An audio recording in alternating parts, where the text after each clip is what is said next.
آج جو ہم یہ ساؤتھ ساؤتھ کوآپریشن سیلیبریٹ کر رہے ہیں، یہ basically B I S P کے جو ایوولوشن اور اس کی ترقی کا جو راز ہے، جو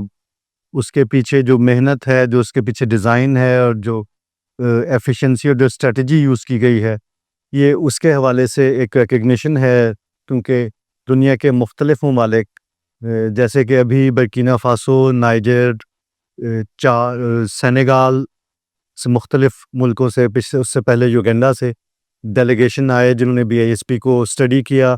بی آئی ایس پی کے ڈیزائن کو اسٹڈی کیا، بی آئی ایس پی کے امپلیمنٹیشن میکنزم کو، ان کے ایم آئی ایس کو، ان کے national socio economic registry data base کو، جو کہ دنیا کے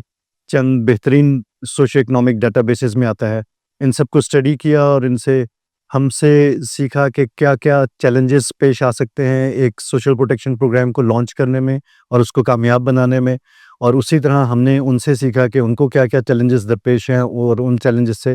کیسے بہتر انداز میں نبر آزما ہوا جا سکتا ہے. تو یہ ہمارے لیے ایک بڑے فخر کی بات ہے کہ بی آئی ایس پی 15 سال میں ماشاءاللہ اس لیول پہ پہنچ گیا ہے، اور اس کی اتنا بی آئی ایس پی کا نام اس وقت دنیا میں ہے کہ اس وقت لوگ مختلف ممالک سے جو اپنے سوشل پروٹیکشن کے پروگرام لانچ کر رہے ہیں وہ بی آئی ایس پی کو اسٹڈی کرنے آتے ہیں اور ہم سے سیکھنے آتے ہیں.